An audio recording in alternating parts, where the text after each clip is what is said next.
Rocky Romanella is the founder and CEO of 360 Management Services LLC and author of the book Tighten the Lug Nuts. With over 40 years of boots-on-the-ground leadership experience, Rocky creates excitement through his energy, passion, and knowledge in every podcast. During his 36 years at UPS, he led one of the largest rebranding initiatives in franchising history, the UPS Store, revolutionizing the $9 billion retail shipping and business services market. He also led the integration of more than 20 acquisitions that became UPS Supply Chain Solutions and led its improved financial performance, capabilities, and global footprint. Post-UPS, he served as CEO and director for Unitech Global Services, a telecommunications company, and serves as an independent board member and advisor. Thank you for listening, and we hope you enjoy the discussion.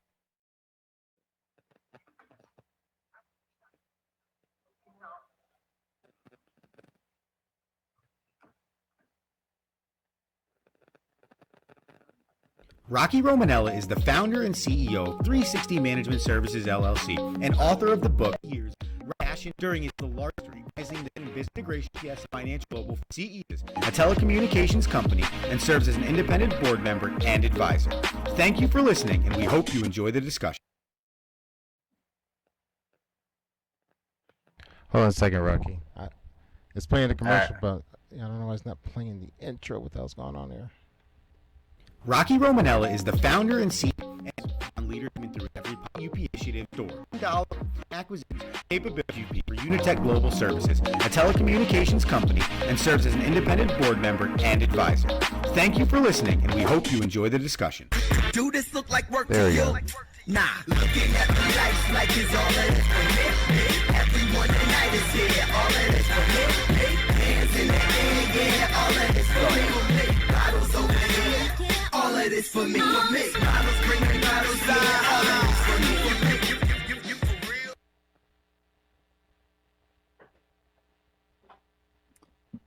Okay, ladies and gentlemen, welcome to another edition of the Rome Show. My name is Rocky Romanella tonight, and I'm going to be rolling with you for the next hour or so.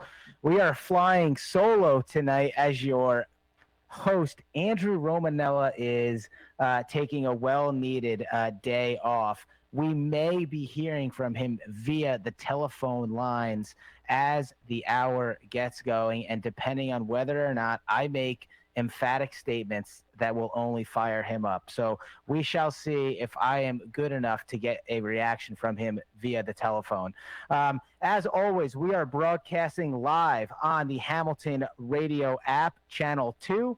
We are broadcasting live via Facebook, and we will be posting it to the Rome Show website as well, the Wild World Rome website, as well as to all of the places where you find your podcasts.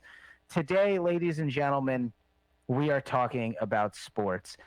Most specifically, we're talking about the major sports, right? Because they are on fire right now. We are in the midst of 2 playoff runs. We just came off the Stanley Cup only a week ago. Already have the NHL draft coming up tomorrow night, but it will be hard for me to talk NHL when we have so many things happening in the NFL, Major League Baseball, and in the NBA Finals, which, by the way, I have spent some time with personally. All of you will be proud if you know my relationship with the NBA. You'll be proud of the time I've spent there.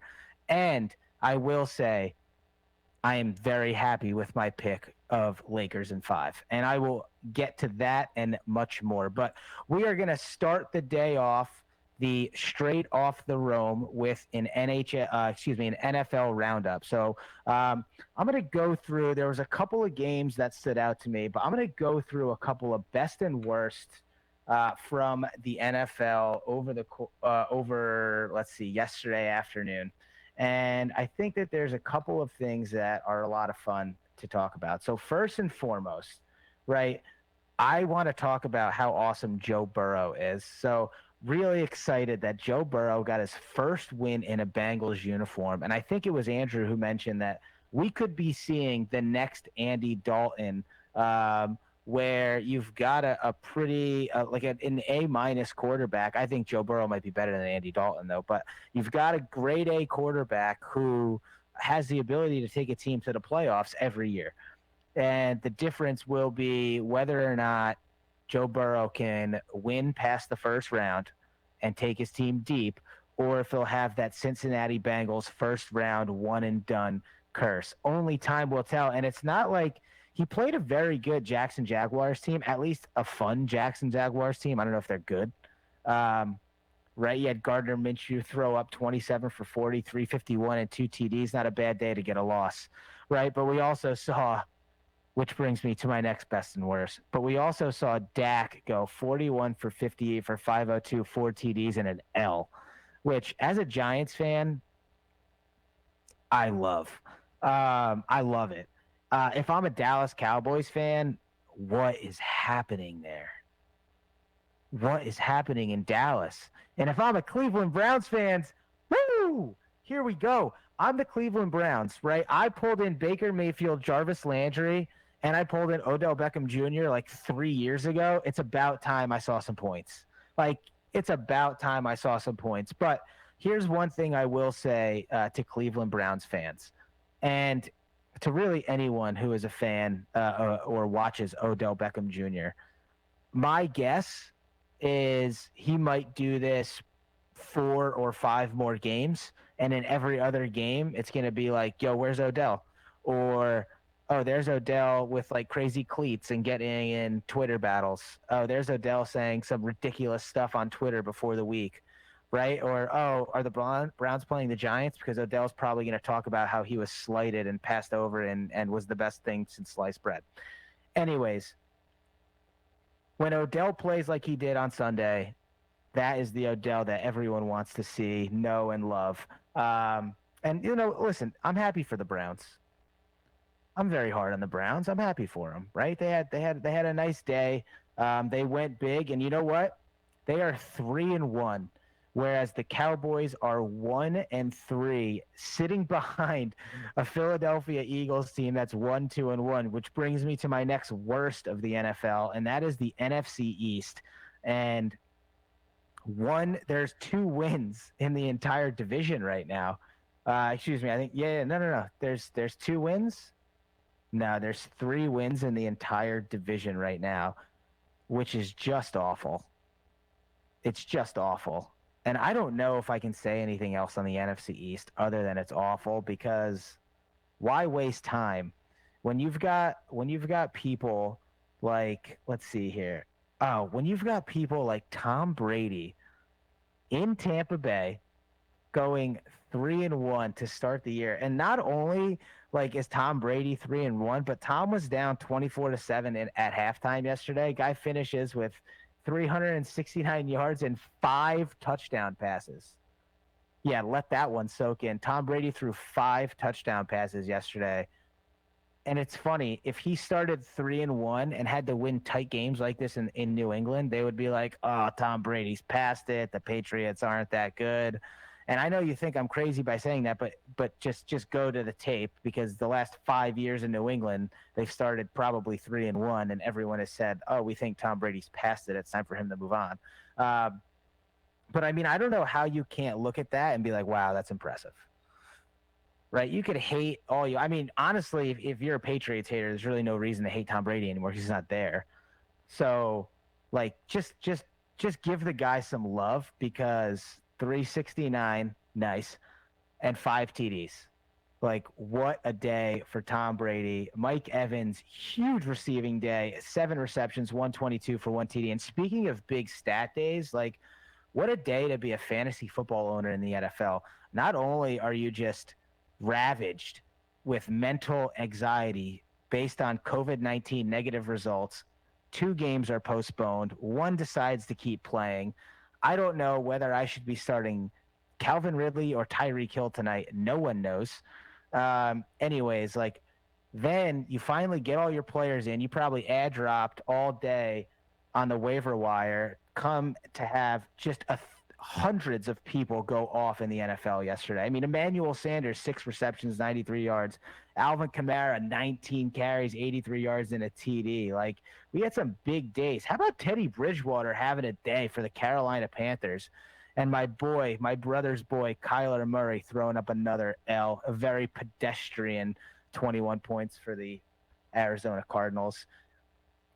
I don't know, like a story to me like Teddy Bridgewater. That's exciting to me. I think that guy's got a great career. Minnesota, New Orleans, Carolina, and quite frankly has found success kind of everywhere he's gone. A little bit Ryan Fitzpatrick-esque Teddy Bridgewater. Similar. I mean, obviously different personalities, no beard, no Fitzmagic nickname, not much craziness, a little bit more conservative from a Teddy Bridgewater standpoint. However, very successful in the role he's played quarterbacking in the NFL. So another impressive day there. That goes under the best. Another best for me is the Buffalo Bills, 4-0. Devin Singletary, another big day. Stephon Diggs over 100 yards receiving, good for him. And Josh Allen continues to lead the Buffalo Bills in what looks like to be one of the best rebuilds in the NFL, like going on right now. And maybe that's not the case. Maybe it is the case because they're not going to get a lot of press. The only reason they're getting press now is because Tom's no longer with the Patriots, obviously. So everyone thinks that they're pedestrian. Sounds like pedestrian is going to be the word of choice tonight. But in all reality, the Buffalo Bills are 4-0, and they've been really charging forward now for the last 3 years. If you really think about it, Bills Mafia got a lot of play on social media 2 years ago. Last year, they got more play because they were better. So if you think about how long the Bills Mafia has been in the mainstream Twitter media, that really tells you how their rebuild is going. And so that's 3 years of playoff football for the Buffalo Bills, and they are sitting atop the AFC East a quarter of the way through the season, and it really doesn't look like they're going to show any signs of slowing down this year, and that's exciting. It's definitely not exciting for Andrew's Dolphins. Andrew, what do you? Oh, excuse, that's just Donald Duck over there. But for Andrew's Dolphins, who are, from a fan standpoint, Andrew's fanship standpoint at least, are excited because they're competing, which is great. Listen, honestly, I'd rather my team be competing a little bit more than they are now. But either way, the Bills sit atop the AFC East.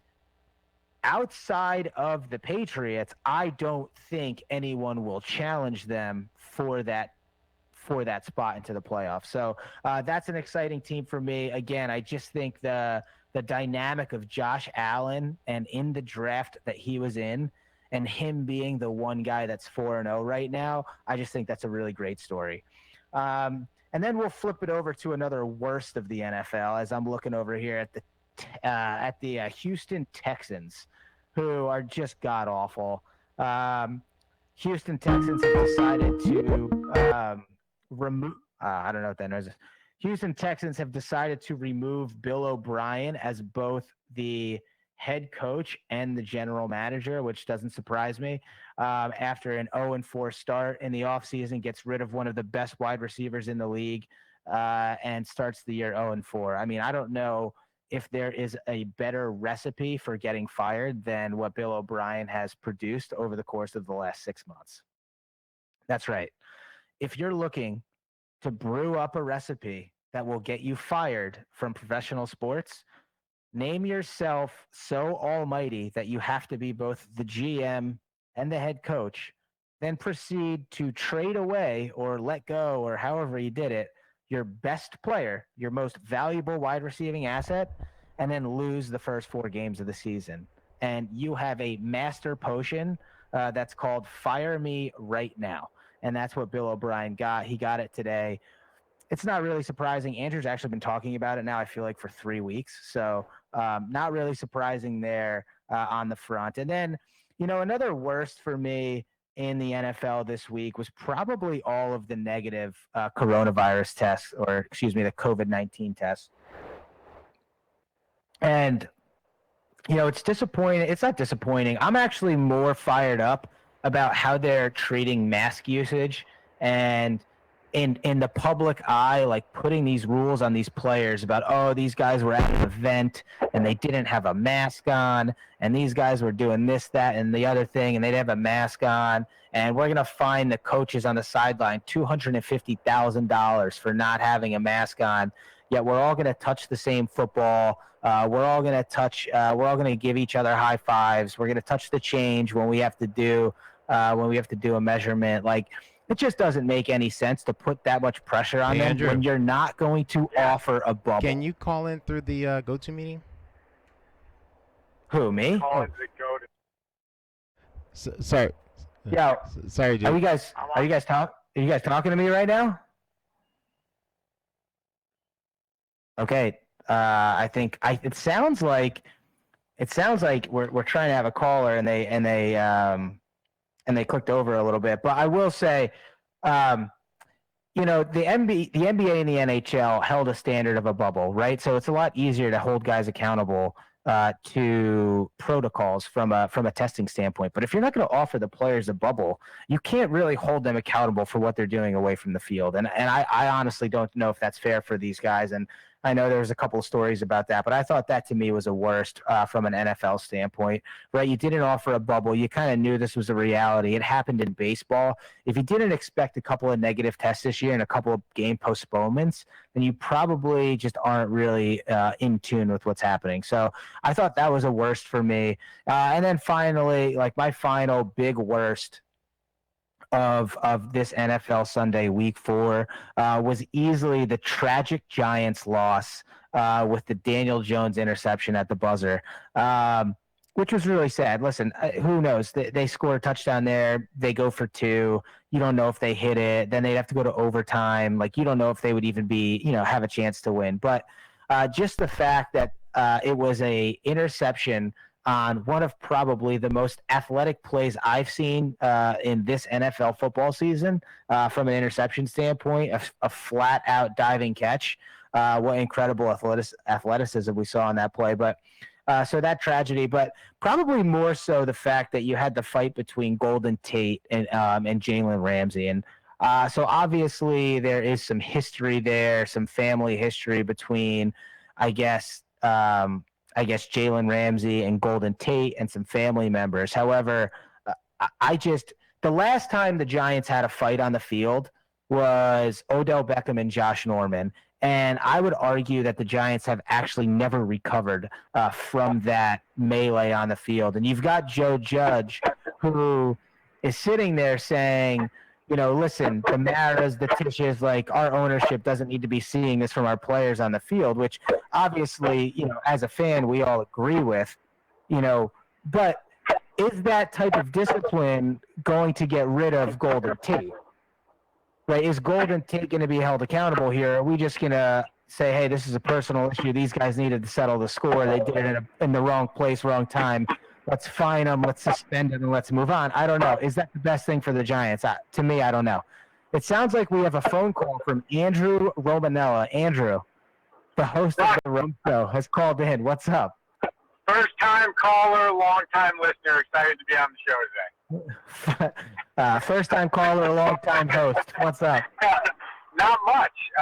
Pure fan perspective here. I completely agree with your Golden Tate take. And I do think that there needs to be something done, because I feel like a few years ago with Odell Beckham Jr., as you brought up before, nothing was done, and that seemed to be what people believed was a downfall for the New York Giants. I'm not saying Golden Tate's the same profile, but if the same type of scenario happens, I feel like something should be done. I don't think it actually has anything to do with the context of the fight, the relationship with Jalen Ramsey. I don't think it has anything to do with that. I think from a Golden Tate standpoint, there's really no reason for him to be on the roster at this point, right? He has nothing. I mean, you pick up a guy like Golden Tate because you expect to win or at least be competitive in your rebuild, and you want someone that can kind of raise the level of some rookies. But that's not what Golden Tate does. He has terrible body language on the field. He drops just as many balls as Evan Ingram or even Darius Slayton at this point. So what is his benefit from a veteran standpoint. Not so why not use him as an example of the Giants turning the page on this behavior? I think that's a fantastic decision. Who do you go after almost doesn't matter anymore because it's not like you have a depth of wide receivers anyway. So you're 0-4. You're not looking great. So make a statement and move forward with the organization in a better standpoint, which is an organization that unfortunately has been the worst organization in the last 4 years of professional football. They have been. They've been awful. So and so why do you want this type of story to be what you wake up to on Monday morning on a day when at the very least you competed till the last possession? Absolutely. Yeah, I thought that was the takeaway for the New York Giants this weekend. Yeah, it could have been. It could have been a very positive takeaway in a very bad start, especially for Daniel Jones, who, for any of the fanship that Daniel Jones had going into the season, he probably has now lost 50% of that fanship. Now let me ask you this, because you are the same person that on the same HamiltonRadio.net Channel 2 airwaves said that you believe that at some point Colt McCoy might be somebody that needs to jolt his team. Is 0-4 the time to jolt the team with Colt McCoy? I think we would have saw Colt McCoy if the game looked a little bit like it did in Week 3. If the game looked like it did versus the 49ers, I really don't know. There wouldn't be any reason not to let Colt McCoy get some reps, just to see what it would be like with a different style. But they competed yesterday. I mean, I think he gave himself another 2 games at the very least. My thing now is you're going to sit here and tell me that Saquon Barkley is a bad pick, because on the other side of the coin for the Jones haters right now, there's the Jones followers who say, listen, Daniel Jones doesn't have an offensive line. You can't really judge whether or not he's been good. You can't really judge whether or not he's been good or not because he's got no offensive line. That brings Andrew to tell me that Saquon Barkley was a terrible pick, right? So I want to pose to Andrew, and I get that, right? You got no offensive line. You should have taken it to kid from Indianapolis, et cetera, et cetera. We all have hindsight. We're all better now, right? Here's my thing. Same draft as Saquon, Trevor Lawrence is available. Do you still take Trevor Lawrence, or do you do something else with that pick? I take Trevor Lawrence, but it's a different scenario. It's a running back compared to a quarterback. So you're comparing apples to oranges there. You know, like, I'm going to take the franchise quarterback even if I don't necessarily have the offensive lineman, because now my next move is to take the offensive lineman. I'll take one of the two. Do I believe the offensive lineman first? Yes. I just don't believe the running back in any of those scenarios. Now, I will say this. I do believe that Saquon Barkley was the best pick in that draft for anybody drafting number 2, not the New York Giants. And unfortunately, Monday morning quarterback's a real thing, Rock. So, like, let's be serious. Like, it's so much easier to Monday morning quarterback now because the Giants do suck. But you look at Indianapolis, and you look at other teams that have draft picks from that same draft class that were on the offensive line, or better yet, on the defensive line, somewhere in the interior, and you just see a better team overall. And I just think that, unfortunately, you're going to look back at 6 or 7 years of Saquon Barkley, and you're going to say, great, he was the best running back, great, he was athletic as heck, but we didn't win. And so, really, what was it worth drafting him at second overall? So, and that brings me to my next point, and this will be the last point. We'll go into a break. We'll take a quick break. By the way, you're listening to the Rome Show on Hamilton Radio Channel 2 and on Facebook Live. You can find us at thewideworldrome.com and anywhere you listen to podcasts. So, Andrew Romanella, the season ends today. The New York Giants have the first pick in the NFL draft. Trevor Lawrence is on the board. You are on the clock. You can either take Trevor Lawrence and wipe out the last 4 years of work, or you could trade the pick and rebuild your offensive line through what you could get in a trade for that pick. What are the Giants to do? Well, what it comes down to is, how do you feel about Daniel Jones? And if you believe Daniel Jones is your guy, you're going to be your franchise quarterback, then you draft that, you trade out of that pick and you build around the offensive line. If I'm the GM, if Andrew Romanello is wearing the GM hat, we're drafting Trevor Lawrence, and then we're going to see what we can do with other draft picks, other trades, other moves we can make to get ourselves some offensive linemen. Because I do think there's one or two, you know better than me, that are playing well on the offensive line, but it's the three that are so bad that it doesn't matter. So you have to figure out how much do you need there, and how badly do you love Daniel Jones. I would draft Trevor Lawrence. I do believe he's going to be good in the NFL. I think he's going to be a great quarterback, and I think you can also get some value for Daniel Jones with other teams that are looking to find a bargain-type quarterback, teams like the San Francisco 49ers a few years ago that sold high with draft picks on Jimmy Garoppolo and ended up panning out and making a Super Bowl run last year. Yeah, I don't know. I think if you go that route, if you're the Giants and you think Trevor Lawrence is your guy, I think you got to fire Dave Gettleman, because I don't know if you can.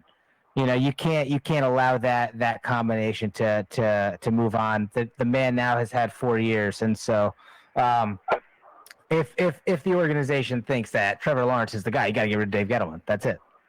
I agree with you 100%. I know we're pushing up against the break, so cut me off when you need. But I have to circle back around, because the original reason why I called, though, was because I heard you bring up the Dolphins. And I have to say, that Dolphins game over the weekend, playing the Seahawks as well as they did, losing by 8, it came down to this. They couldn't score touchdowns, right?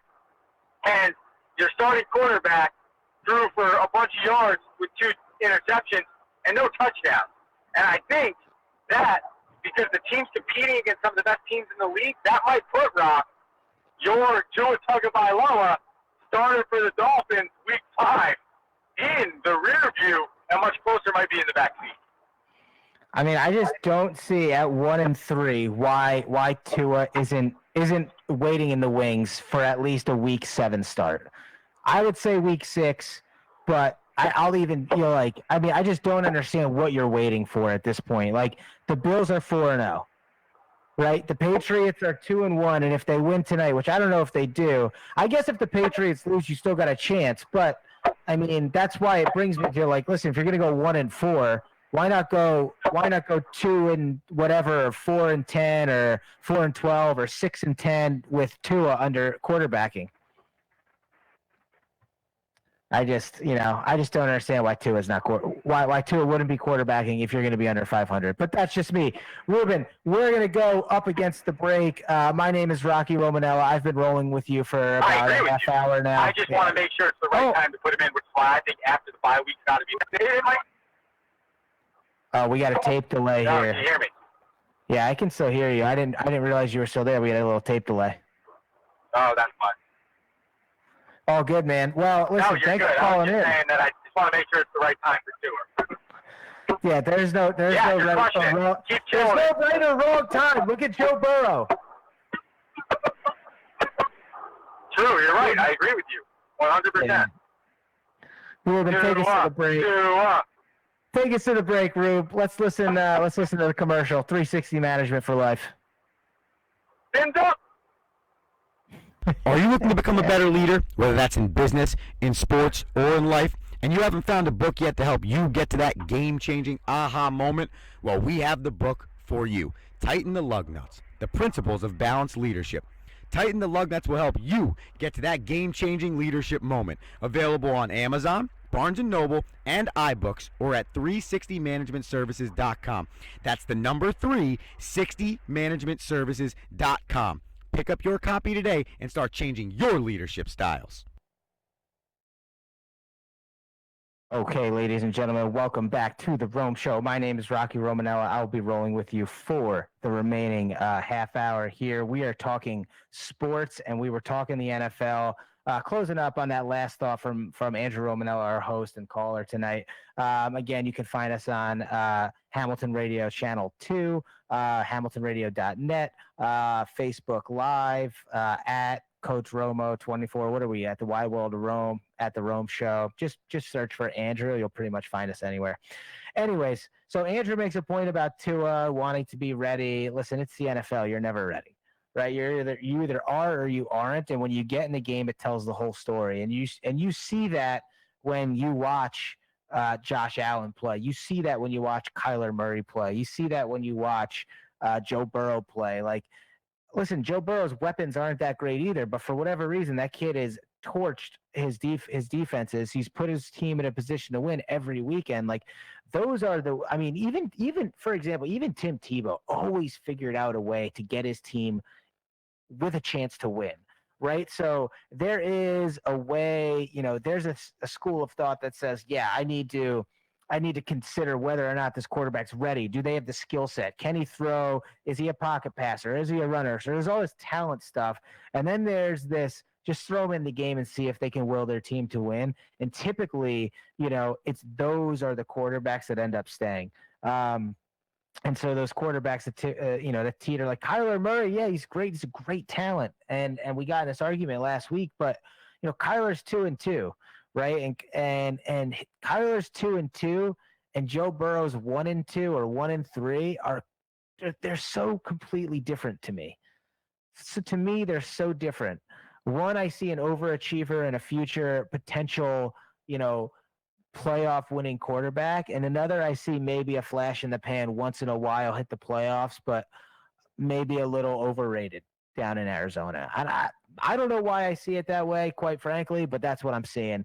So again, I don't know if there's a right time in the NFL for a quarterback to be thrust in that position, or any player for that matter. I mean, I think that if they're the guy, throw him in and let's see what happens. So that is going to bring us into, and speaking of football, as we move on to baseball here, that game, the 7:00 game, the Patriots and Chiefs, is sitting at 3-0 Chiefs right about now. So there's about a minute left in the first quarter. Chiefs are up 3-0. So far, my fantasy management decision to play Tyreek Hill looks like he's got 2 receptions and 30 yards. Hopefully he puts up like 4 TDs to cover the 35-point deficit that I'm in right now. So we'll see what happens there, and then maybe Aaron Jones can pick me up some yards in the late game there. But we've got another game in the works right now too. And that is the Houston Astros and the Oakland Athletics. And that's the first of 2 ALDS game ones tonight, the other being the New York Yankees and the Tampa Bay Rays playing at 8:07 Eastern. I just think it's hilarious that the West Coast game got the day and the East Coast game got the late game when, I mean, it's the fall, and in the East Coast, like, it's going to get cold at night. I mean, they're in Florida tonight, so maybe not as cold, but I mean, if they're in New York, they're playing in 50 degrees tonight, which, why not let that be the day game? Oh, well, because baseball is about money, just like every other sport. And so, right, the Yankees are going to draw more, so we're going to put them on at prime time, and we're going to make more money in advertising, because it's not about the game. When it comes to money, it's about money. Let's be serious. This is sports. It's not about the game. Speaking of the game, though, do the Houston Astros right their wrongs if they go on a run and win the World Series? Will the Houston Astros be forgiven, or at least silence some critics, if they beat the Athletics, win the ALCS, and go to the World Series? They could even lose the World Series. If they get back to the World Series without trash cans, does it right the ship? Or, because it was a shortened season, is it like, But they obviously didn't have trash cans this year. So we know that they weren't cheating, right? We know that they got thrown at more than any other team in the league this year. We do know that their ridicule has been lowered because of COVID-19. So no fans, 100 less games to get thrown at, or to get in fights, or to take criticism from media who's actually in person, right? Or to put up any sort of stats that could be looked at as a drop-off or an uptick from from the trash can usage. So they find themselves in a unique position to get themselves back above water from a fanship standpoint and from a perception standpoint. So personally, I don't think it relieves them, or I don't think it gets them off the hook. Like, they cheated, like, that's annoying, and like, that's frustrating for a lot of fans. It's frustrating for me too, especially when you look at the stats.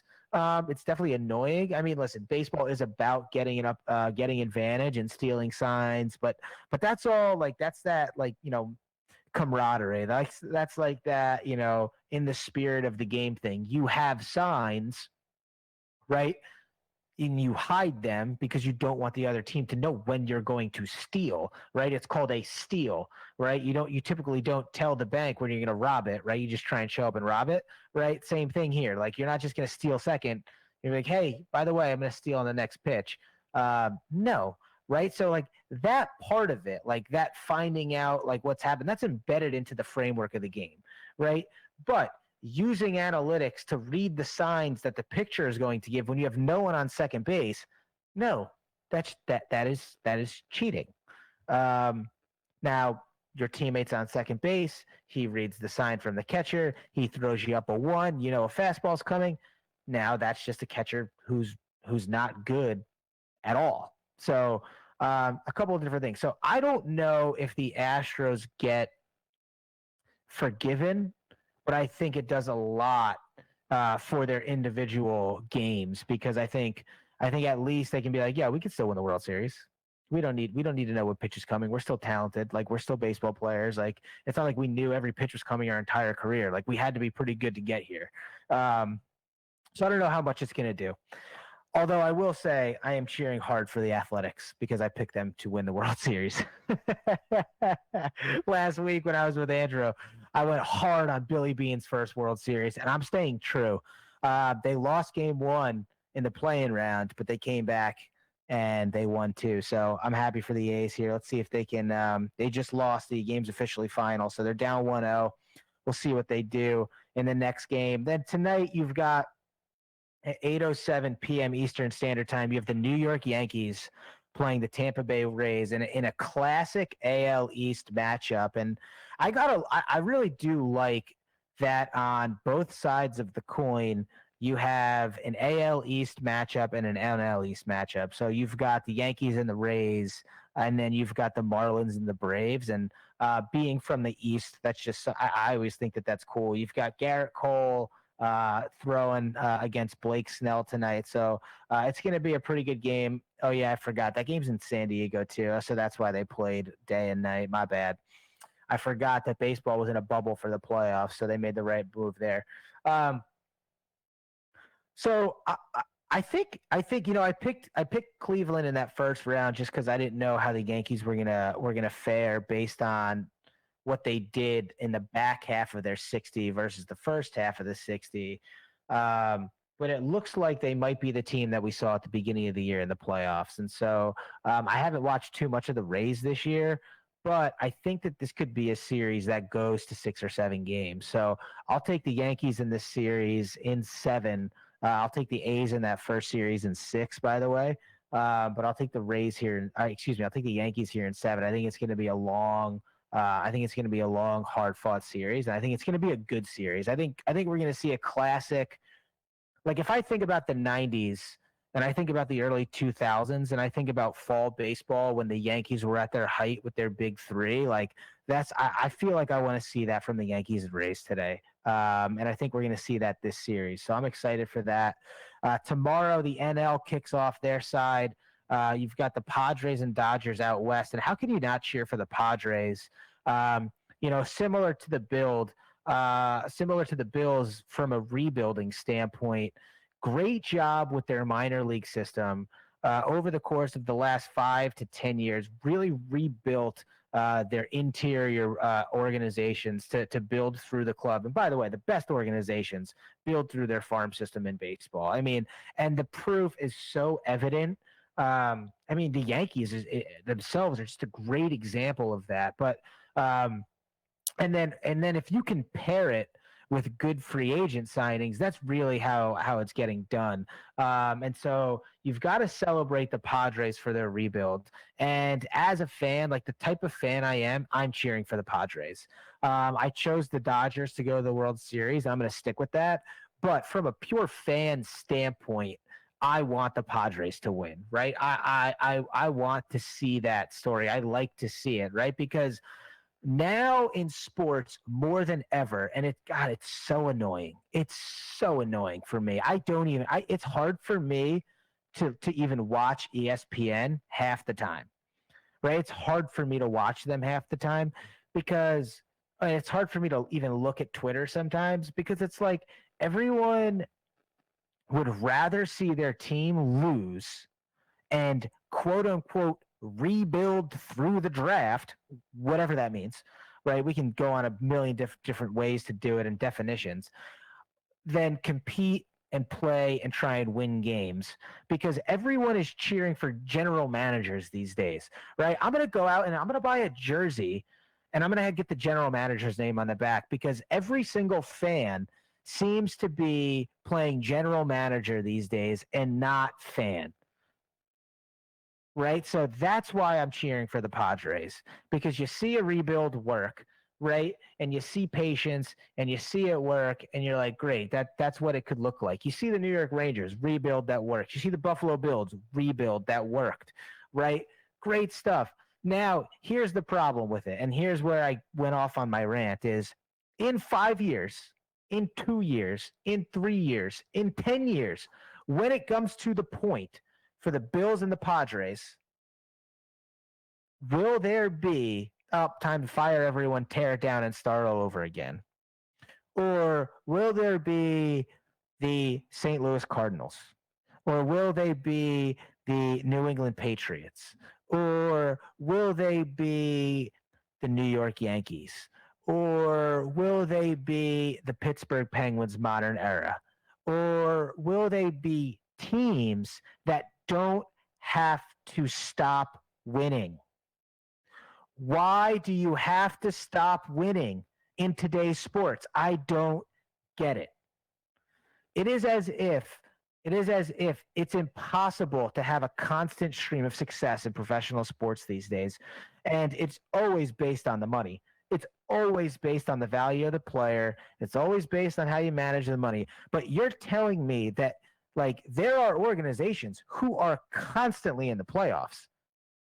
So why can't that be the case for the Padres and the Bills? Listen, I'm not saying it's not going to be. I'm just saying the reason I cheer for this, the reason I'm cheering as a fan for the Padres is because that's what I like to see. Like when you go through a rebuild, you don't rebuild to win the World Series one time. You rebuild so that you never have to rebuild again. It's so that you find a process that works for your organization year over year, not so that you rebuild so you can find that one lightning in a bottle year that gets you a World Series title and then you tear it all down. Oh, wait, maybe I'm the Miami Marlins. Maybe I am the Miami Marlins, which is going to be the perfect segue into the fourth DS divisional series game that I haven't talked about yet, is the Miami Marlins versus the Atlanta Braves. And the reason it's a perfect segue is because the Miami Marlins are that team. However, no one cares. No one's like, oh, I can't believe the Marlins have to rebuild again. I can't believe the Marlins suck. Marlins this, Marlins that. Why would Derek Jeter buy the Marlins? Blah, blah, blah, blah, blah. Boom, they're in the playoffs. Oh, they win a World Series. Oh, Marlins just traded away everyone. No one cares. No one goes on Monday Morning Quarterback saying they should have done this, they should have done that. They just let them suck for the next 6 years. Hey, the Marlins made the playoffs. Oh, they won the World Series. So maybe there is a recipe for success there and breaking it down and just going for your lightning in the bottle year. I don't know if it's a sustainable way to be a quote unquote successful franchise, but maybe it's the only way to operate when you have the lowest payroll in the league. That's a good thing to analyze there. But the Marlins are undefeated in the MLB playoffs. That's right. I'll say it again. The Marlins are undefeated in the MLB playoffs. They've never lost a series. So when they go there, they win the World Series, which is just incredible to me. That you can have that type of, I guess it's polarity, right? Like that's what the word would be. It'd be like, yeah, like positive and negative, right? That's like you're on each of the poles, I guess. Yeah, I think that's what you call it, right? But like to have that as an organization is Well, let's look at it. I mean, how do you judge if that's good or bad when you have more championships than, I don't know, at least 10 organizations, right? Who only has one? Right? Marlins have two in my lifetime, right? Like the Mets don't even have a World Series in my lifetime. Like they've been there, but they don't even have one. Marlins have two, and yet they've probably gone through more losing than the Mets have. And you could argue the Mets' lifespan as a fan is probably harder than a Marlins fan. So it's an interesting dynamic. But anyways, I will be cheering for the Miami Marlins. I did choose the Braves to win that series, but I'm cheering for the Miami Marlins in that case. Just from it's a great story. So I chose, from an analytical standpoint, I picked the Braves and the Dodgers to be in the NLCS. But I think the stories out of San Diego and the stories out of Miami are just much more compelling for me from a fan standpoint. And those are the stories that I love in sports. Much like the story, you could say, if you're an NBA fan, of the Miami Heat right now, who are, I guess you would call it, up against the Los Angeles Lakers monster that is not LeBron James, but Anthony Davis. And we talked about this a couple of weeks ago, how if Anthony Davis is the MVP of the finals, he separates himself as one of the best players in the NBA. If LeBron is the MVP and Anthony Davis is his sidekick, then there's still question marks. In games that was proven false, by the way, in games 1 and 2, in my opinion. Game 1, I was so impressed with the Lakers. I thought that their passing and their offense was so fluid. They were red hot that night too. I don't think that they took a jump shot that missed. They were like 11 from 15 from 3 in their first couple in the first half. It was something ridiculous. But I just think the Lakers are so good, and Miami they just don't have enough. They just don't have enough. Between Jimmy Butler, Jamison Crowder, or Jay Crowder, and Andre Iguodala, listen, it's a good group. It's a great group. Listen, it was a group good enough to win the Eastern Conference, and in basketball, that's pretty good. That's probably about halfway up the Western Conference totem pole, right? So you just have a Lakers team with just so many good stories, and a couple of stories that I like. So I've always been a fan of Rajon Rondo. I liked Rajon Rondo when he was on the Celtics Big Three.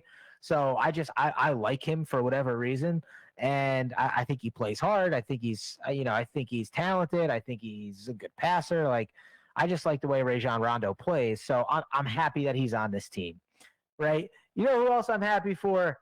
J.R. Smith. Guys, I'm pretty sure J.R. Smith's a New Jersey guy, right? He was on the Cavs teams for a while. He's obviously on the Knicks for a while, but not a bad day for J.R. Smith, right? Find himself on the LA Lakers on his way to a championship run. I mean, good for him. And the other guy I want to cheer for, who there's really no reason for me to cheer for because there's no reason for me to like him, but I love his hair right now. His dreads are incredible. I love his look. I didn't even recognize the guy. But how about Dwight Howard getting a chance to kind of rewrite the story for himself? Hate him or love him for his past performances and selfish attitudes and behaviors on other teams. You got to be happy for Dwight Howard, and I think he's handling it well. I watched the interview with him before Game 2, and it just seemed like he had been humbled a little bit, and he was really settling into that kind of mind frame. And for whatever reason, I want to cheer for him. I'd like to see him win the title. So a lot of cool stories. A lot of great things happening in Los Angeles. I think it's very apparent that they have the better team. They have the better skill set. And I don't think that, I just don't think that the Heat have enough to get the Lakers. So we'll see how that plays out. I just clicked over to Facebook and there's only one comment, and gotta love that it's from Andrew, but he just said if the Astros win, it's Dusty Baker gets all the credit, and I have to agree with him. I mean, a guy like Dusty Baker, who is a veteran manager in the league, has success in the league, knows how to win in the league. Really being able to kind of shield the players. I don't know so much shield the players from the scrutiny, but at least get them to a place where they could play and perform so that they had the opportunity to play out of the scrutiny. Really is what he would get credit for there. And so, yeah, I think Dusty is probably playing a very, very intricate role in how that team is playing and winning right now. So, and it's going to be interesting to see how MLB playoffs, pan out. But I got to say, like, all four of these series are exciting. Good stories in all of them. I think, really good talent level in all of them. And I think that not having to worry about playing in the snow in 35-degree weather, not having to wear a full-on face mask to play baseball when it's probably the most important time of the year to play is probably going to make the games much better, much more high scoring, which will make the money people of MLB much more happy. It is 7:56 p.m. We are The Rome Show. I'm Rocky Romanella, coming to you solo tonight. Sans, Mon Ami, Mon Frere, Andrew Romanella, your host. We're broadcasting live on HamiltonRadio.net Channel 2 and Facebook Live. I'm going to close you out with the NHL draft, which goes live tomorrow night. So you've got the New York Rangers as the first pick. And based on some of the conversation that we just had, right, as a fan, I want the Rangers to draft in the first round. Like, I want them to take the guy that they think is the best player. Now, hands down, right now, the consensus best player in the draft is from Newfoundland, and his name is Alex, and it's Alexis Lafreniere, and he is a forward who plays for a team called Rimouski in the Quebec Major Junior Hockey League. I actually know nothing about the guy. I've never seen him play, but everyone in the NHL believes that this is the consensus number one draft pick. Now, if you look a year prior to this draft, you have the draft where you saw the New Jersey Devils number one choose Jack Hughes, and the New York Rangers choose number two, Capo Caco. And at that point, it was an argument. Hey, which guy is better? Similar to when Connor McDavid and Jack Eichel came out together. I think it was a consensus that Connor McDavid was better. But now you got someone like Jack Eichel sitting in Buffalo who played for a New York Rangers head coach, David Quinn, at Boston University in college, who is less than 2 years away from free agency, rumblings that he is not happy. You have the Rangers buy out Henrik Lundqvist for $8.5 million. They shed veteran defenseman Mark Stahl for cap space, and they have some third to fourth line depth guys that are up in restricted agent contract years. So, which begs the question: are the Rangers going to choose Alexis Lafreniere number one? Are they going to choose someone else? Or are they going to leverage that first round pick and the cap space that they freed up to make a play at Jack Eichel right now? In my opinion, I don't think that that's the best move. I think the Rangers should be drafting. I think the Rangers should go get the best player. Eichel's going to be a free agent in a year or two. He's already got the connection with David Quinn. And by the way, you got to make a playoff run first with what you've rebuilt with before you go get Jack Eichel, right? We got Artemi Panarin last year. He's a Hart Trophy finalist. You've got a great core. You re-signed Chris Kreider to a 5-year deal. You've got your best three players locked up. You've got your core defensemen for the most part locked up. And your defensive and goaltender pipeline through college and the minor leagues is stacked right now. So I don't think that the Rangers should make an errant play at Jack Eichel unless they're able to draft this first overall pick.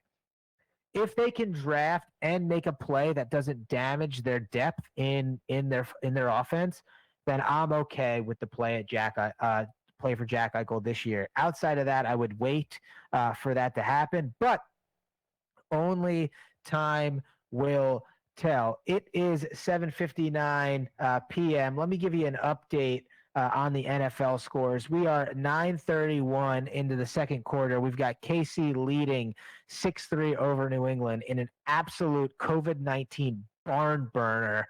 I don't know Brian Hoyer's stats for the New England Patriots, but I will be the first to tell you I am truly excited to see if Bill Belichick can do to Brian Hoyer tonight what he did to Matt Castle when Tom Brady tore his ACL all those years ago and made Matt Castle 11-5 and helped him secure a multi-million-dollar contract only to suck, very similar to Brock Osweiler. So, ladies and gentlemen, I am Rocky Romanella. Thanks for hanging with me for an hour. This is The Rome Show. You can find us on Hamilton Radio Channel 2 and Facebook Live, Wide World of Rome, Rome Show on Instagram, Facebook, Twitter, all the things. Andrew's going to put the show on the podcast networks coming up on Wednesday.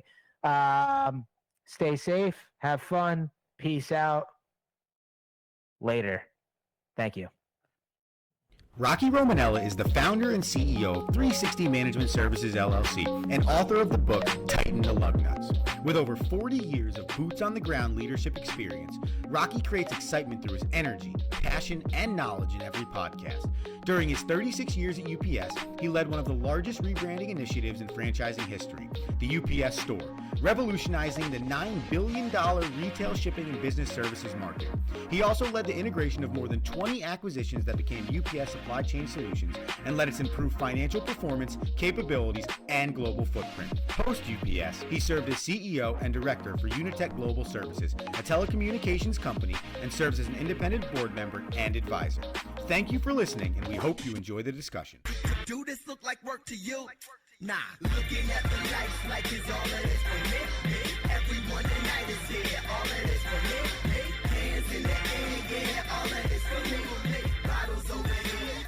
All of this for me. Bottles bringing bottles, yeah. All of this for me. You for